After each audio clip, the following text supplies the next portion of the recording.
All right. Good morning and welcome to another episode of the Liberty Dad Podcast, a discussion on politics and culture.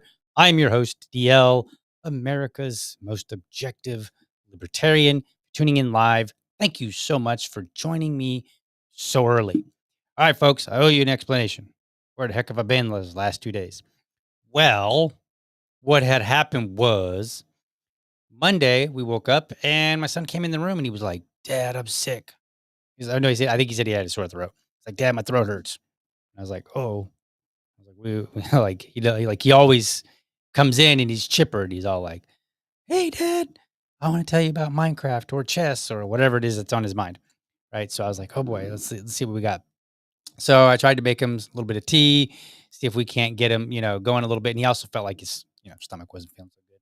And so I was like, "All right, well," then I was like, maybe something's going around," because I knew his friend over the weekend wasn't feeling so well either. And so I thought, well, maybe he needs to stay home. So I kind of jumped the gun a little bit. So anyway, he stayed home. And I took care of my little guy because, that's what a good dad does. And I'm Liberty Dad. Like, like good dad and Liberty Dad. Like, there's two reasons why I got to do this. So then on Tuesday, I forgot that I had a dentist appointment. So we've got all that stuff out of the way now. We're in good shape and we're back. And guess what? It is election season again. Yeah, it's an awesome time, isn't it? Depending on how you look at it. So while I have a preference for libertarian candidates, I am open to interviewing anybody from any party. So let me know if you're interested. Today, however, I'm interviewing a candidate for a city that I actually used to live in. Prior to living here in Jacksonville, I lived in Charlotte, North Carolina. So joining me today is the Libertarian candidate for mayor. He will discuss his run, his platform, his vision for Charlotte. So please welcome Rob Yates as he joins the show. Rob, good day, sir. How are you? Good morning. I'm doing well. How are you doing today? I'm doing very well. We'll get you a little bit of applause here. Libertarians don't get that nearly enough. Oh, we don't. We don't. So all right, sir. So you're running for mayor of Charlotte, North Carolina. First and foremost question, the biggest question that we might ask ourselves is, why do you not like yourself? It's funny you asked that. I make that joke or some form of that to so many people, but I actually and if you're watching, like think about it. Running for office is both a lot of work. I mean, it's a grind. It's a long grind. It can be pretty intense, but it's also not all that bad once you sort of figure it out. Um, the first run is definitely going to be an eye-opening experience, and positive and negative stuff, but this is my 3rd time running for office. I've hit a routine. It gets tiring. I don't know if you can see, I'm feeling it a little bit today, Right. but I'd be up anyway, get the kids out, and it's really a matter, I think, of there's a discipline element to it so that you can stay on the other things you need to do. So don't stop working out, don't stop hanging out with your family, do the Mhm. things you need to sort of keep yourself focused, but yeah, it hasn't been that bad at all. Awesome. So this is your third run, and Sure. my understanding from personal experience is that the kind of the way that a lot of people phrase it is the first time you run to get your name out there. The second time you run to win. Of course, it's politics, so you don't always win. Libertarians always have the uphill battle. So tell me about your prior two runs. Kind of go into like what you learned. You know, how is how is run number three way better than run number two, right? And what did you learn? What kind of things like it sounds like you're excited about politics if you're doing it three times. It's actually amazing how much you learn. So, first time I ran for office was 3 years ago, for mayor of Charlotte also, Mhm. and I sort of decided to run on a bit of a spur of the moment move. So I went and registered to run on my birthday that year, Oh, and wow. I told my wife I was going to file the papers to run for mayor, and she thought I was messing with her. When I came back, she was like, "Wait, you were really gonna go run for mayor?" So yeah, so 2 weeks after that, I get invited to this forum where all the candidates, and there were only 3 people who had filed to run even at that time, 2 Democrats and me. Oh, I take that back. There was a Republican. So there were 4 candidates invited to this forum, and I showed up. I had no idea what I'm getting into, I'm thinking it's gonna be like shake hands, drink coffee, what is it? Right. Shake hands and kiss babies or whatever they Yeah, say. yeah, yeah. But so I sit down at this table, and next thing I know, I am in a debate because the other 2 candidates didn't show with, just between me and Mayor Vi Lyles. Okay. Um, and it went okay. I mean, I do this stuff, I'm comms director for, North Carolina. I don't mind the stage, I don't mind the spotlight, I'm not intimidated by being in front of a crowd. Right. But okay is about as far as I can say it went. So fast forward to a few weeks ago, and I get invited to the same forum, and I thought it was going to be all 3 of us, but Terry Donovan, the Republican, I guess, is not interested in showing up for her job interview for the Mm, people of Charlotte. But so again, it's Mayor Vi Lyles and I, and if you were to look at the news reports of the last one versus this one, like, it's very clear how far I've come. mhm. Last one, they were barely holding back being like, "Who is this guy and what's he doing?" Right. And then this one, it was like 2 mayor candidates create stark contrast of their vision for Charlotte and spirited debate. Um, so yeah, I mean, you just learn. In terms of what I hope to accomplish, I'm running to win for sure. You're always running to win, but Mhm, I'm not naive about the odds.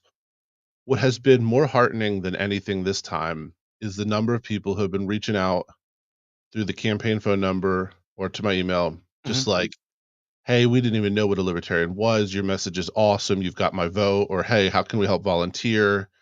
People putting up yard signs. Um, and sure, if I win this, I'll be ecstatic. I'm running to win. I have real ideas for Charlotte, things I Right. want to do. I can make the city much better. But if we're getting hundreds of people to register for the party down here and pick up a bunch of really good volunteers, that is a very positive outcome in my book. That is, that is. So you said something interesting. You said that the media changed and they were like, "Hey, these two candidates, stark difference." Now, you and I know what the difference is between, say, a libertarian and a Democrat, or a libertarian and a Republican. So, what was it that the media said? Like, what did they pick up on that was the difference? What impression did you make upon them? Yeah, so first of all, I think I was able to sort of articulate ideas in a way that translated to like some policy approaches. So they were able to actually understand what I was saying. It wasn't a bunch of more erudite philosophy. Mhm, Um, but in particular, there is a referendum on the ballot in Charlotte this year for a 14% increase in sales tax. They want to add 1 penny for every dollar from 7.5 to 8.5, so 14% increase to raise like 20 to 25 billion for transit improvement. mhm, And we have put together what we call the Noalition. So it is a very diverse group from some of the most far left groups in Charlotte to the libertarians to a bunch of Democrats and a bunch of Republicans who are like, we're already taxed to death. mhm, Inflation is hurting us. People's wallets are getting thinner, and you're asking for more money. It comes out to like $240 a person per year on average. mhm, It's going to hurt the people the most who can afford it the least. Um, and for what? Charlotte's transportation system, the public transit system, is notoriously convoluted. mhm, There's 2 governing bodies, and then there's 2 governing bodies that sit on top of the leaders of the transit system, and they report to each other across the way, is the best way I can explain it. mhm, But they can't fire each other. They can only fire each other from the opposite way. None of the employees work for Charlotte because we're not allowed to in North Carolina, you can't contract or negotiate with unions, but they have to have union workers. So a third party runs everything and they hire the workers. No one's accountable for everything. I'm sure we all heard about or saw the infamous stabbing mhm. a couple months ago, and the safety on that system. I mean, I don't know how they can possibly hope to make anything safe or effective or efficient under the current paradigm. So throwing $25 billion more at it, a very typical government solution. Like, this is messed up, so we should waste more. But interestingly, it appears that both mayor candidates, other than myself, are in favor of this initiative. So Vilal's the Democrat. Mhm, Trend has been her baby for a long time. A lot of speculation was that she wasn't going to run, but that she actually ran just to try and see this through. mhm, But Terry Donovan, and I will say as an aside, one thing I have been very big on and dedicated to this race is like, I'm not going to badmouth other candidates. I'm going after policy. I'm going after practice that I see. But Vi Lyles has been very kind to me every time I've met her. I don't know Terry Donovan, but I posted a few times complimenting both of them on running a civil race where they really seem to be attacking policy and outcome. okay, That being said, Terry strikes me as being in the position I was a couple years ago. Like, if you watch some of her interviews, it's very light on policy. In fact, the only concrete policy I can see that she's put out there is like she wants to pay police more, but she has no strategy for how she wants to pay police more. mhm, She just talks a lot about crime. But it does seem that she is in favor of this tax initiative. okay, And when finally pushed on it recently, she said, "I don't want to talk about that right now. We can't talk about anything till public safety is fixed." And it's like, well, that's fine, but it's on the ballot. You have to take a stance. You're running for mayor. This is mhm, one of the 2 biggest things going on, and you don't take a stance. And that's kinda what I brought up in the debate, and that's what the media seemed to pick up on, is the stark difference in actually policy approach. I have a few other ideas, some ways to reduce energy costs, make things more efficient, ways to actually fix the transportation system, a Mhm. real community policing plan I wanna implement, So let's and talk being about it. able. Let's Yeah, talk about that because, that was big news just recently. People might remember, Irina Zarutska, the young lady that was on the light rail, and, to Carlos Brown, I think was his name, sitting yep. behind her, and then just out of nowhere, just stabbed her. She died, and it became a national story. I talked about it on this show. One of the things that I remarked was, and this was me criticizing the conservative pundits, is that whenever there's a school shooting, the first thing they do is they say, "Hey, it was a gun-free zone." Basically kind of like, what do you expect? People were not able to defend themselves. Well, as it turns out, I went to the Light Rail's website, and you are not permitted to carry self-defense weapons, any kind of weapon, on the light rail. So my one of my big criticisms, I was like, why is nobody talking about this? Particularly conservatives, Republicans. But hey, let's hear what you have to say because I haven't lived in Charlotte for over a decade. And, you've been there presumably at least that long or, long enough to know. 14 years, no? Okay. So what would be your answer as mayor? Like, what would be the things you would strive to do to improve public safety and prevent the next arena stabbing? So first, I mean, true blue libertarian, I would get rid of public transportation if I had the opportunity. I Okay. Okay. know I know that's not gonna fly, and I know it's not politically palatable. So, this is sort of on the under the auspices of, like, if we must have it, then what would you do? Right. Um, so I would implement, like, a Washington, DC style Metro card, so like a CATS card or something. CATS is the name of the transit system here, Hmm. and I'd start with putting turnstiles, like preventative turnstiles at every station. So estimates are, and I don't know how they find this out because people aren't swiping in or paying, but estimates are that half the people who ride the transit system do not pay. Okay. Um, so when you talk about criminal behavior, immediately that's theft. So you have criminals riding on the train and the bus. Now, are they necessarily violent criminals or just people taking advantage of a system that's allowing them to take advantage of it?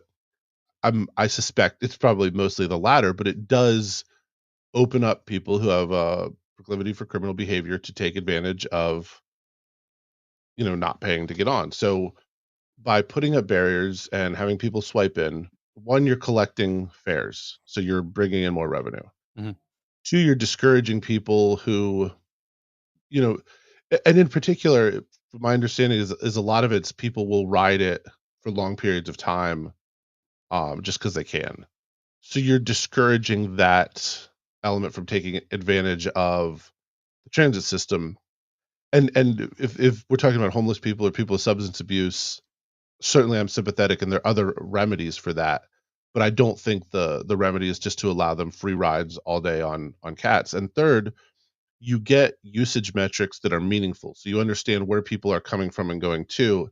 And so now you have a market-based approach to where you want to expand instead of just this central planning of like, hey, we think this area needs more transit, so we're gonna build that way. The other thing I want to do more broadly is implement a real community policing program. So Charlotte started 2 years ago on a part-time community police program, well, a partial rollout, I should say, and training all of the police on community policing initiatives.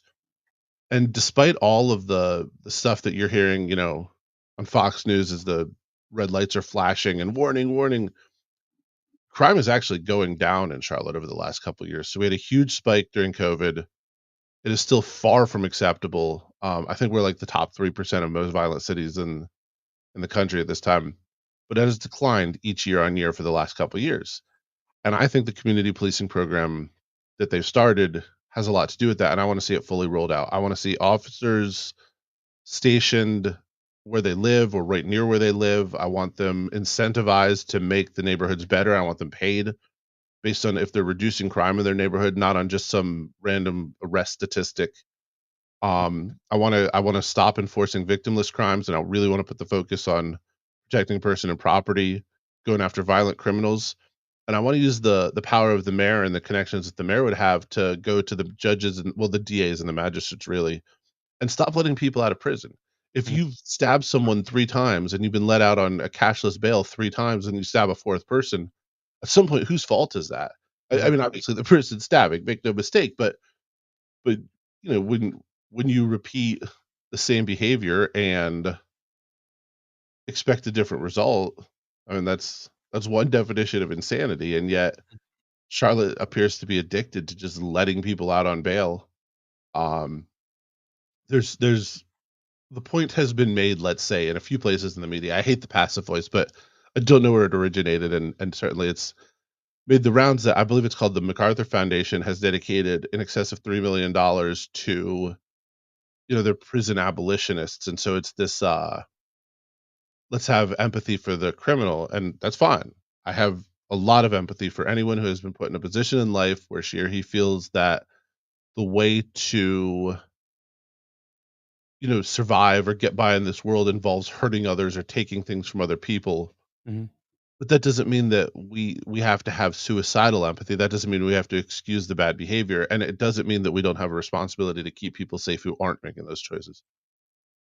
Gotcha. Okay, yeah, I like that. So let me ask you then, people you mentioned people that get put into these positions.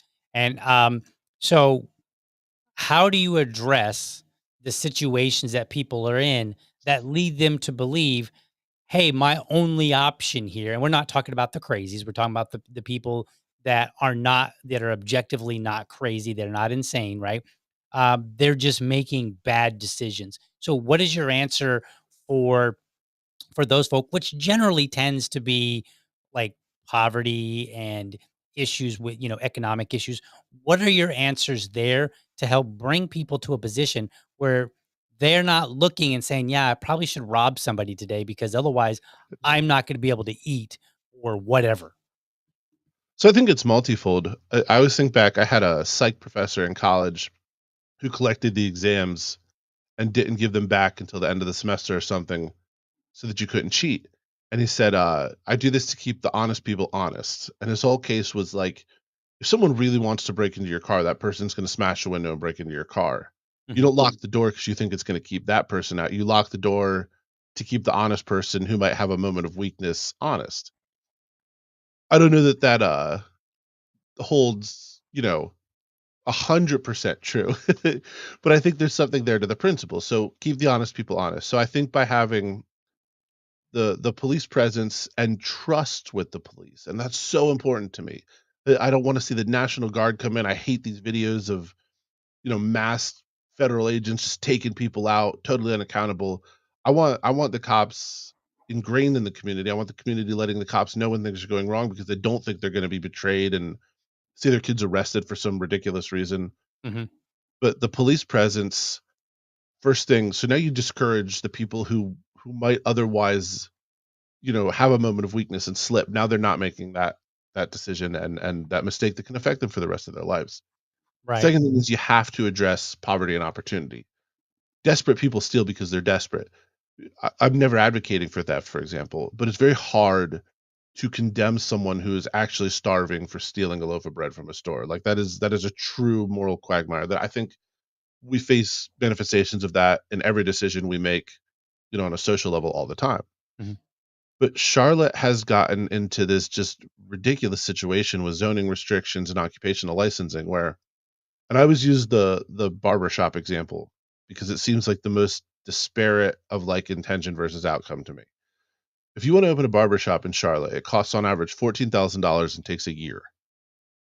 Wow. And I mean that's like I can't process that, but you could go to jail theoretically for cutting somebody's hair in your living room and charging that person for it because you don't have permission from the state. Mhm. So I mean I want to get rid of all occupational licensing laws. I've heard some pushback on that, so I'm willing to compromise. We can leave the medical ones up, but I want to get rid of all the other occupational licensing laws. North Carolina has 973. We're a Dillon rule state, so a lot of the stuff comes from the legislature. Mhm. Theoretically, it's very difficult for a city to make decisions. I have been putting time and effort and talking to different lawyers into how can I push that boundary absolutely as far as possible in every way possible, and I'm ready to do that, and I'm ready to face sort of the legal consequences myself. If it's gonna help the city and the city starts improving, I would love to see the legislature put me on trial for letting people cut hair in their basement. But it helps with the transportation issue. If people are able to invest in the neighborhoods where they live, start businesses in the neighborhood where they live, revitalize their own neighborhoods, like a real decentralized approach, they don't have to travel, you know, 2, 5, 7, 10, whatever number of miles it is. Doesn't seem like that long at 11 at night, but if you're up right now at what, 7:56? Mhm. Yeah, in the morning, traffic's bad and you're sitting and you're taking longer, you're contributing to the grind, kids are going to school, you're increasing the number of opportunities for accidents, for people to get hurt, to hit a kid. And these are all real problems too. So the zoning restrictions, the occupational licensing laws, I think by themselves, you're going to see a huge amount of difference. You're going to see opportunity to start to flourish. And then, as much as we must invest, I want to invest directly in communities. We have 3,000 bus stops in the city of Charlotte. It's probably not feasible for everyone, but I want to attempt to put a solar panel, a real solar panel on every single bus stop in Charlotte where it's meaningful.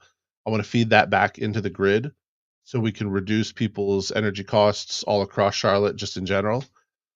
And I wanna use that to do things like power community gardens or, I read a study the other day that putting a basketball court in a high crime area, so I forget exactly, I gotta pull the study back up, but it required 3 different courts to be in the area.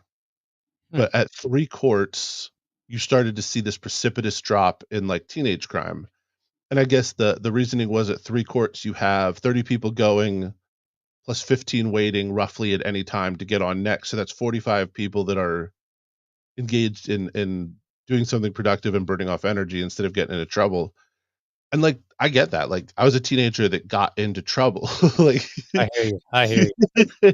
so if I had something productive to be doing and you think about other sports, football can be hard to pull off that quickly and easily at night, soccer, but basketball, it goes fast. We're all right and locked in there and you're playing, you're talking to friends. So you're building socially instead of dividing and getting into trouble. It's just things like that. And more than that, like I have considered ways to pay for this that don't cost the citizens money. Mhm. So like the solar panel thing, I don't think it would be that prohibitively expensive, and I think we could get Duke Energy to do it Mhm. for free in return for certain tax rebates that would cover their costs, which is fine because I don't think we should be taxing anyone anyway. Gotcha. So it sounds what here's what I'm hearing. Um, it sounds like you're trying to solve the issue of idle hands, right? You've got idle hands when it comes to work. Like, hey, we have put up barriers. We being like Charlotte, the city of Charlotte has barriers to entry for things that there shouldn't be a barrier to entry for. And Yep. like you mentioned, haircutting as an example. And if people don't understand what that means in terms of a barrier, let me explain it really quickly. And you can add to it if you've got some additional stuff. But basically, you said it was what, $14,000 to start a Yeah, business? 13,780, something like that for a Right, barbershop, yeah, to right. get the So you got license and right. It doesn't cost $14,000 to go and buy, some clippers and some scissors and maybe some, hair, so whatever. I don't know all the things that are involved. I mean, I'm bald, so I I haven't been to a barber in so many years. But all the things that you would need to cut someone's hair in your, like, say, your garage or your living room or whatever, cost probably less than $1,000, oh, yeah, probably less than $500, yeah, right? And here's the catch. When talking about occupational licensing, I know what a good haircut looks like. You know what a yep, good hair like, you could walk in the room, I could have never met you before. I could look at you having a brand new haircut, and I could say, "Wow, that's a really nice haircut." yeah, yeah, Or if you got a bad one, he needs I to go somewhere I else. could be quiet and be like, "Man, that dude went to the wrong barber." Right? We all know what a good haircut looks like. Yes, So there are certain things that don't really require, under any sense whatsoever, not the libertarian sense, but just in any sense, a license. The other thing is, like, hey, young kids, what are they going to do? Like, hey, let's put up some basketball courts. You guys go and play basketball when you're not doing it, like when you're not cutting hair, for example, right? And so you have something to do that keeps you out of trouble. I like it. Yep. I think this is great. Um, because you're dealing with the recreational aspect, you're dealing with the business aspect. You're saying, hey, look, let's give you guys some more freedom, and then this freedom has a ripple effect. You're not on the Yes. roads as much, so therefore we don't have to. If you can get enough people not on the roads, then you reduce the cost in construction and so on and so forth. So I think there's a lot going on there that's very positive. So we've talked about public safety, and I'm looking at your website now. We've talked about public safety. We've talked about transportation. So you also have affordable housing.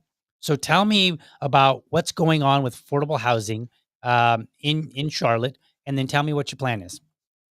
So I put that on there because that's the buzzword, but I hate the word affordable housing. Okay. All housing is affordable to someone, and it's important to remember that. It's like when they talk about the minimum wage, like the real minimum wage is 0. Mhm, I don't care how expensive a house is, people set that price because that's what the market has determined, and someone can pay that rate, whether, the rent or the mortgage or whatever it may be. The problem in Charlotte is that we have refused to build for a very long time. We again have this, central planning approach. The city council does a lot of zoning approvals and specific development project approvals.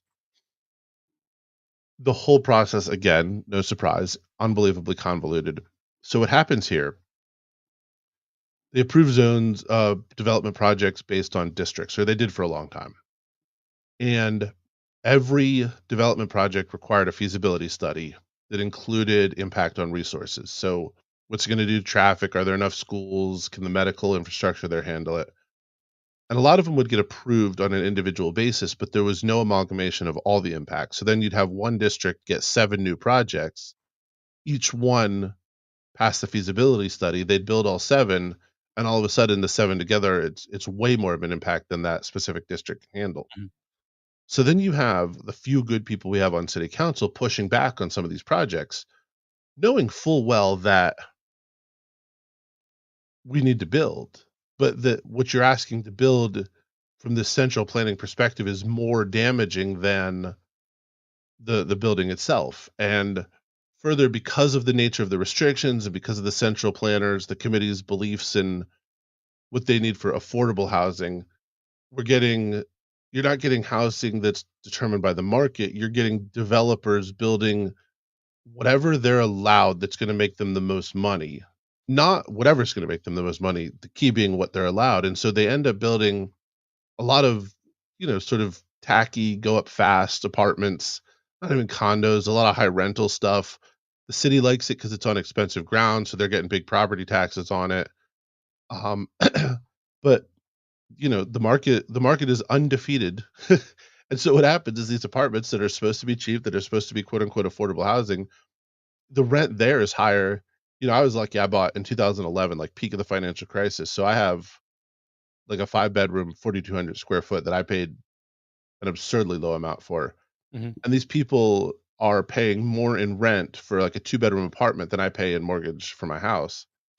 What we need to do is build. I mean, it's that simple. We need to build, and we need to take the handcuffs off that are preventing developers from building what the market is demanding.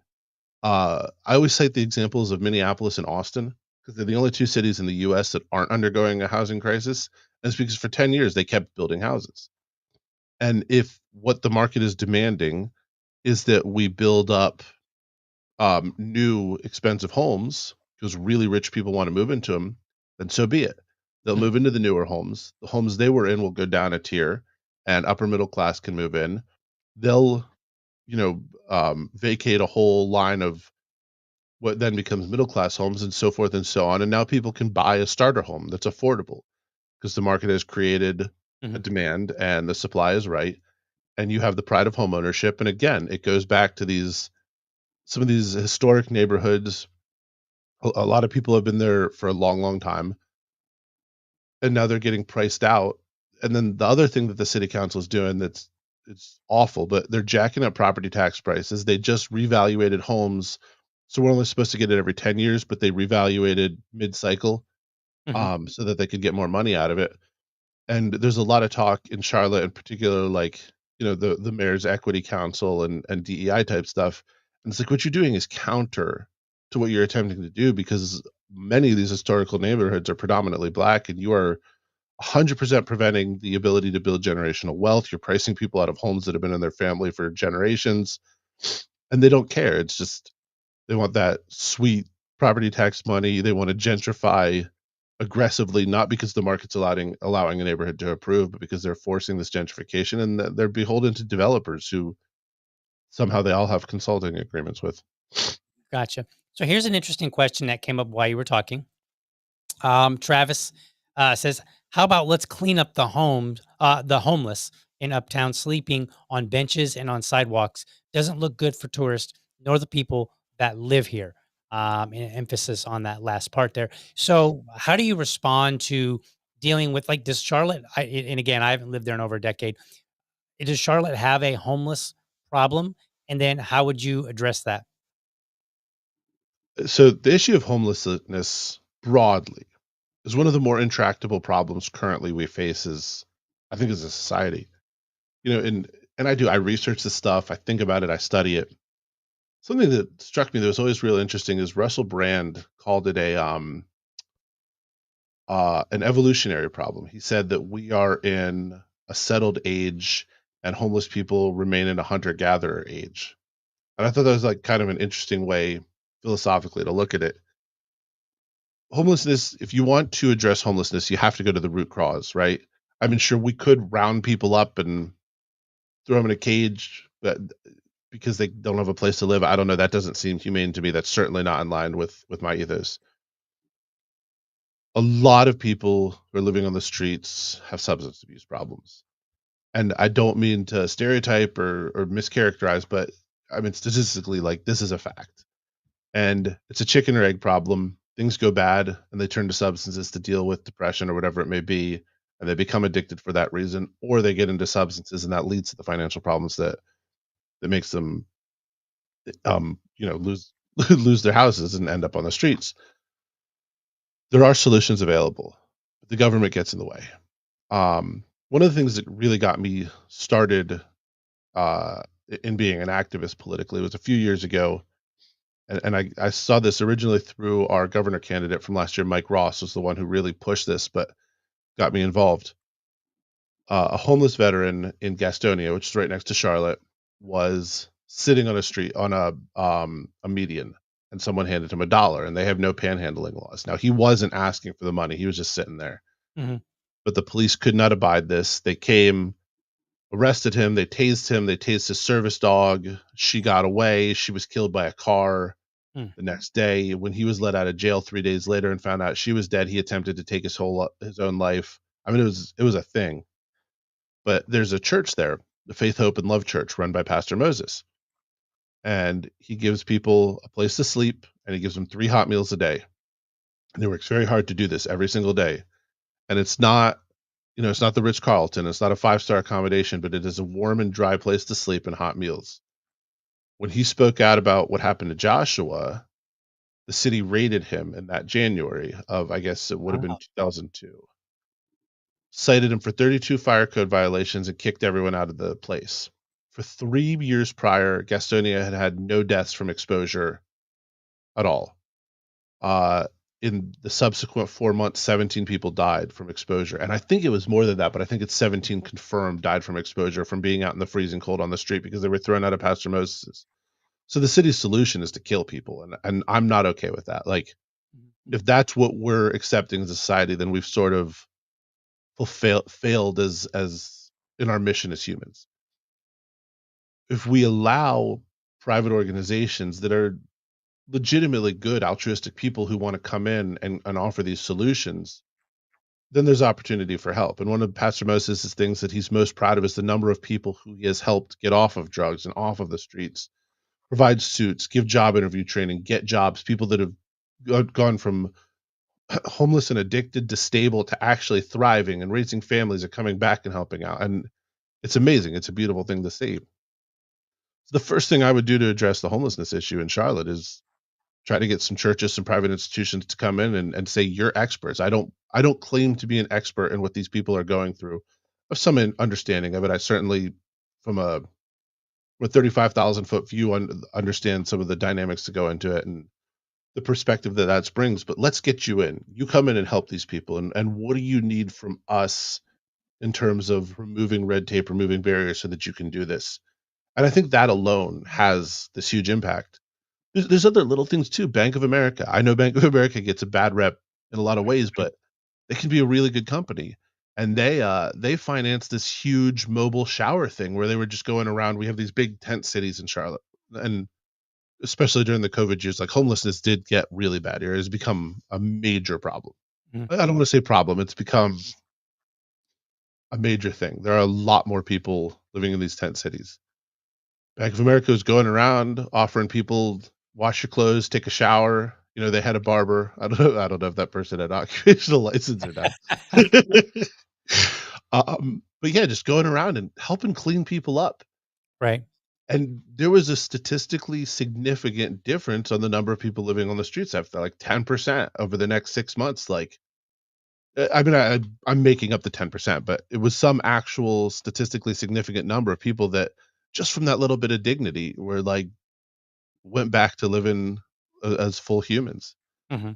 Um, so I guess my very long-winded answer is I would get the government out of the way. I would let people and humanity address this issue and help instead of the government coming in with a fix that will inevitably, at best, fail half the people it tries and probably in some harmful manner and not provide a fulsome solution for the rest. Gotcha. So it sounds like, yet again, your answer is, let us remove barriers for people to be productive, to allow people to help people or do things that they believe are in their best interest, provided that they're not like violent crimes or, maybe even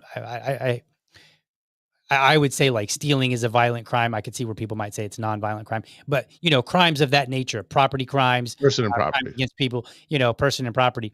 So it seems like yet again, that's your answer, right? The answer keeps coming 100%. back to, hey, how do we make or how do we open up the doors for people to be more productive, remove barriers, and then not focus on nonviolent crimes, like somebody getting a dollar at the corner. Yep. And then, oh my God, we got to tase him and, basically end up with the dog being killed and, and a catastrophe, basically.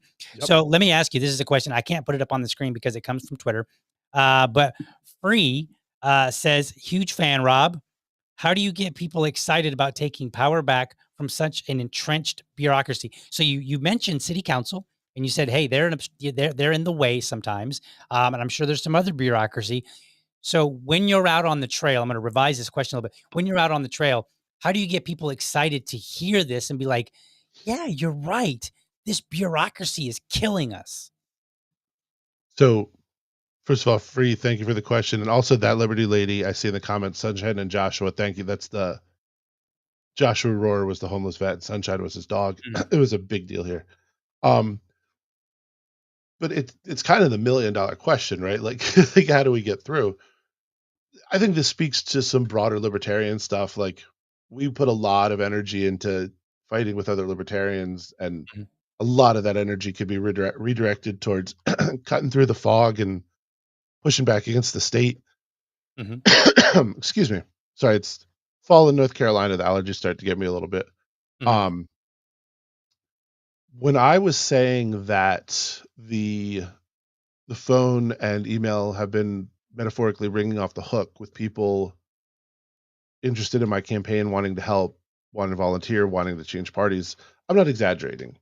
And it's not droves, it's not tens of thousands, but it's in the hundreds. Mhm.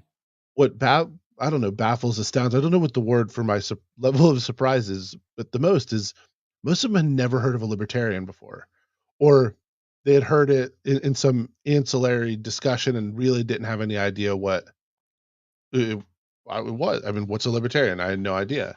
And now that they're hearing about it, they're like, well, this makes so much sense. Like, this really is a solution to these other two parties because we can't stand this. Mhm.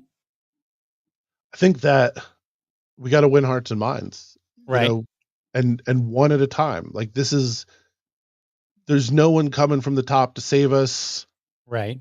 Our best person right now, Thomas Massie, we see what Trump is doing to him. We see what the Uniparty does to anyone that dares step out of line. This really has to be a grassroots revolution. And if you want to see change, then I hate these platitudes and cliches, but you kind of got to be the change. Like, stop acting like an idiot. Stop picking fights. Stop with language that you think because it's, you're real edgy because that's based, but all you're doing is turning people off so they don't even want to listen to our message. Like, realize that as a libertarian, every single thing you say and do is reflecting on the movement, Hmm. and then act in such a way that makes people more interested. I remember Lars' campaign, he said his goal was to get every single person in America to Google what is a libertarian. Hmm. That is a lofty goal. But if we really could do that, do you know how many people would register for the party in the next 2 days? Because the message of liberty is the single best message we have in American politics. Like, how beautiful is that? You're free to do what you want as long as you don't hurt anyone else, and you get to be responsible for your own outcomes. And in the places where you are, perhaps not sufficiently trained or experienced or whatever it may be, things like doctors, you get to choose your own doctor. You get to go to the one that's best for you. You Hmm. get to start a business and you don't have to ask permission. You can plant a bunch of apple trees and sell your apples for whatever price the market determines, and you get to bear the fruits literally of your labor, and you get to keep that back, and you can own your house because there's no property taxes. So, some goon in a mask isn't going to come throw you out because you didn't pay your permission slip for Uncle Sam for that year. Like we have this incredible message out there, and instead we get so caught up in culture war nonsense and hating on other libertarians and not doing this work. And this is what we get. This just mired in, I don't know, not moving forward while everything else is blowing up around us. Right. Now, one of the things that I've noticed in this conversation here is that, and I think you've said it a couple of times, you've kind of hinted at you have stronger feelings about what you would like. Like, hey, this is my utopian vision over here.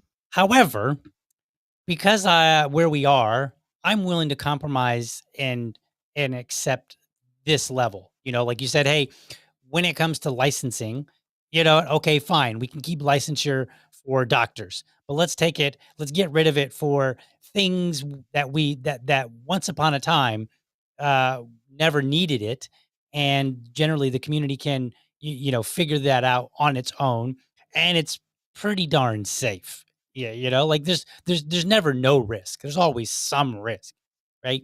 So, how is that message for you resonated not only with voters when you're out campaigning, but also how has it resonated with fellow libertarians? So, couple of things there. One, I love that you said the word utopia because it's something that we face as we're explaining our sort of our philosophy and how we believe that would drive outcomes. I think it's important because I always say I'm not utopian, but the truth is I am utopian. I think we just need to better define utopia. Like, Okay. this isn't a perfect world where nothing bad happens. This is a world where bad things are going to happen. There is real risk, and we will take risk and we will lose more often than we will win, but we'll be allowed to get back up and keep going. It's not failing, it's learning. Um, and to me, that's utopia. Like, that is the peak of the human experience is constant trial and error, getting a few scars, but earning them in the right way and coming out better for it. And that's what we're pushing for. And I think when, at least for quote unquote normies, if you will, when you Mhm. bring that message to them, people who understand that life is difficult. I mean, the Princess Bride quote, life is pain, highness. Anyone who tells you otherwise is selling something. And I love using that. Like, these politicians are telling you that life isn't pain because they're selling something. What I'm telling you is I want to give you the opportunity to be able to deal with that pain and learn from it and reduce the risk going forward. And that's the best I can offer. That is the absolute best anyone in politics or government can offer. And if they tell you otherwise, they're selling something. Right. And that message resonates with people who are not libertarian, very well, actually. it's trickier on libertarians, and we're so sort of, I don't know what the word is, but this adherence to principle at all costs.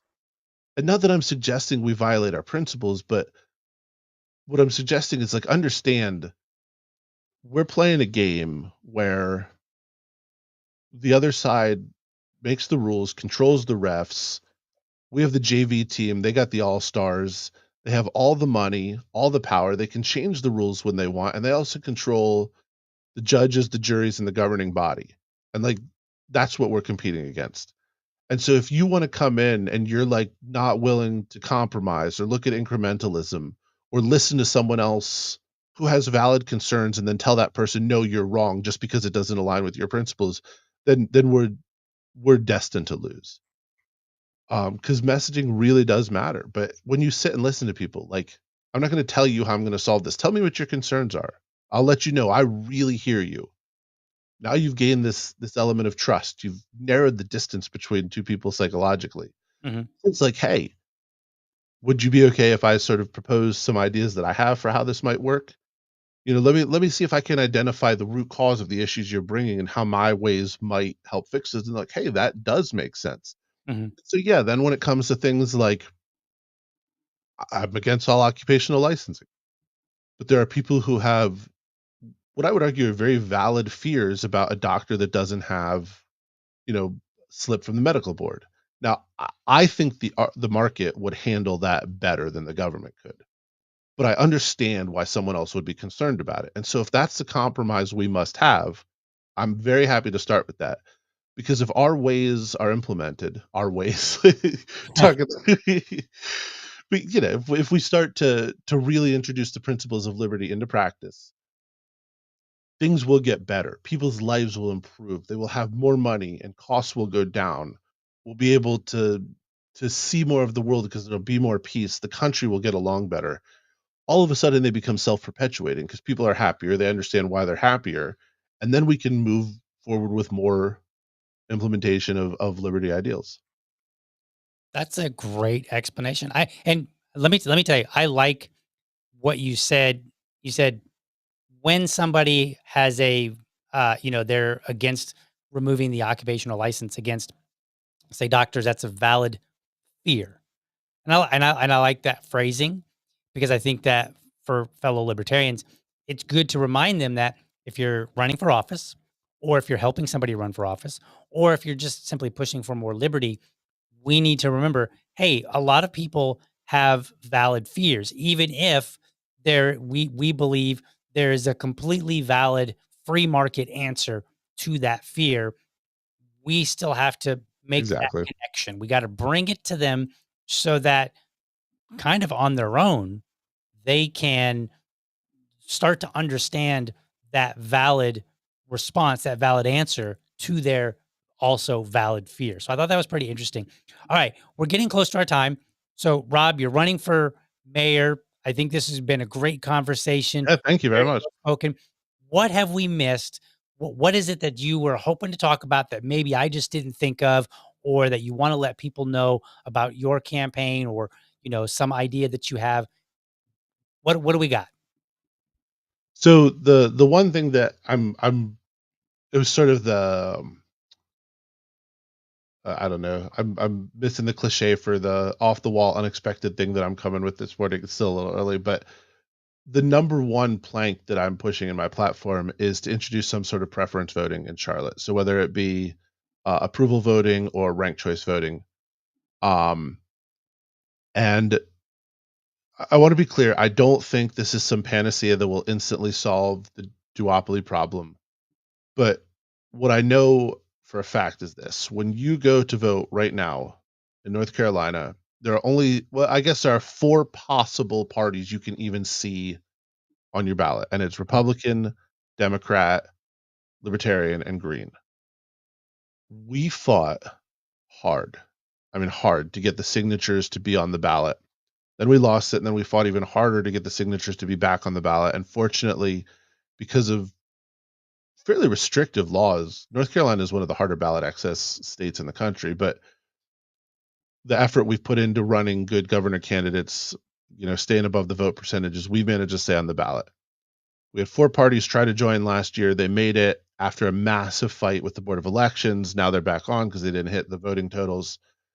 If you could just go in, no political party on the ballot, just people that registered to vote, and vote for the people you like and not for the people you don't like. What that does is instead of incentivizing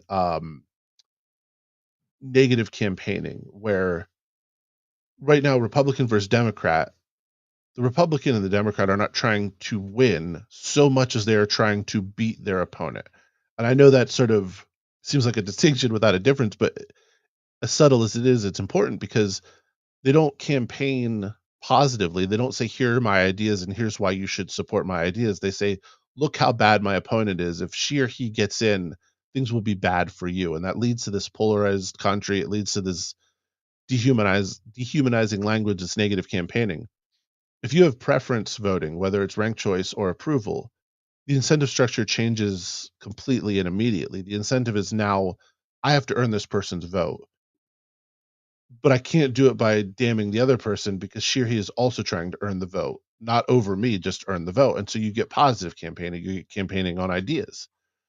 In a battlefield of ideas, I feel very confident in our chances.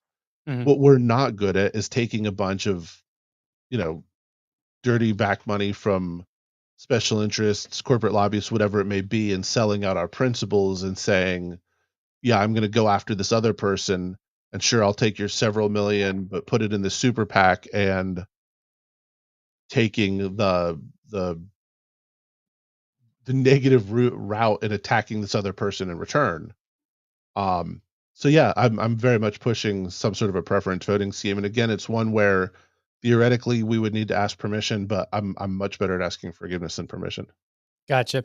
And that's twice you said that, um, where you said, "Hey, if I'm elected here, I will go to bat and I will put myself on the line for the people, right? To make what you believe and what I would agree with, um, their options better." And I think that's pretty interesting. And hopefully, you know, in terms, because I think we're in a situation now where everybody wants a fighter. Right, we've got Yes, Donald Trump, and he's kind of like a fighter, or at least he presents as a fighter, fighting the establishment, the machine, and a lot of people absolutely. behind him, based on that. And I don't see why libertarians can't take up a similar mantle that works for us, right? Obviously, I think ours is going to be way more principled and way more for the people. But I think, I like that you're coming out and you're saying, "I'm willing to put myself on the line and potentially even, 100%. be legally liable for simply trying to make Charlotte better, to make a city that the citizens of Charlotte really enjoy and are glad to live in." So I think 100%. that's phenomenal, Rob. All right, we're at the end of our time, sir. It's been great having you. Thank you so much. A pleasure. Final words to people, and then I'm gonna end the show here. Yeah, look, especially because this is a libertarian audience, be sort of proud and happy that we found each other and what we have. It's like, there are people who have not yet seen this light, and so why don't go turn on the light for them? Like, be good stewards of everything we believe constantly. Be aware you're a representative, and whether or not you ask for that responsibility, you have it. Mhm. And what you do with it, that's up to you, and we can do so many positive things, but I appreciate being part of this movement. I love our Liberty family, like, for all of its flaws, I'm so happy to be part of it, so thank you for all the support. It keeps me going. Awesome. I'm gonna put you backstage if you wanna stick around. We can chat after the show, or you can head on out if you need to. That's fine too. But thank you so much for coming Thank on. you. Good luck, sir. We'll be following your race, and the election is next year. Correct? Am I correct on No, that? no, the election is in 3 weeks. Oh, it's in 3 weeks. Oh, Yeah. I'm sorry. I don't know why. When I was looking it up, I thought I saw that it was. Um, no, you know what? You're right. I was just having. I think I looked it up before coffee. I'll shut up. I'll shut up now so that I stop making it worse. But I did misread. So appreciate it. So get out if you're in Charlotte, get out to the polls. Vote for Rob Yates, Libertarian candidate. And by the way, I did want to mention this really quickly for you. You have an event tomorrow night. Is that Do correct? correct. Where is that event? So it is at Harry's Grill and Tavern Mhm. in Southwest Charlotte. Um, if you go to my website, prospercharlotte.com, right on the top is the registration link. It's free, and the LP Mecklenburg will be providing non-alcoholic drinks and appetizers. We are asking for a donation, $24 on the auspices that that's 1/10 of what you'll pay if the sales tax passes. Um, so that's how we're pushing back. But yeah, we got some speakers from across the political spectrum talking about the sales tax. Meet some other like-minded people. I'll be doing some speaking. We're gonna have some materials that we can hand out, yard signs and stuff. So yeah, if you're in Charlotte, register and come check it out. Awesome. All right, sir. I'm gonna put you backstage. And again, thank you for being on the show. Thank you very much. All right, folks, you heard the man. Great interview. I enjoyed having Rob on. Hope you learned a whole lot and hope you're excited about having a libertarian candidate run for mayor. So make sure that you promote the show. Make sure like say, hey, look, there's a candidate. He's got ideas. Check him out. Hear what he has to say. And, with any luck, we could get a libertarian candidate running Charlotte, North Carolina. With that, folks, I'm going to head on out. I will see you guys tomorrow. Thank you again for joining the show. You know that I'm all about supporting organizations that hold my values. Make sure you head on over to blackgunsmatter.shop. They've got apparel, stickers, and more. Use the code LibertyDad, all one word, at checkout to score a 10% discount. Or just hit the referral link in the show notes. That'll make it so much easier. Remember, I'm not just a voice on a mic. I'm a dad who's working hard to deliver to you the best libertarian content. Connect with me on Linktree, where you'll find links to my Patreon and buy me a coffee, because every bit helps keep this show rolling. Plus, you can find me on my other platforms to stay in the loop. With your help, this show, The Message of Liberty, will be seen and heard by more people. As always, I appreciate you tuning in and look forward to seeing you in the next episode.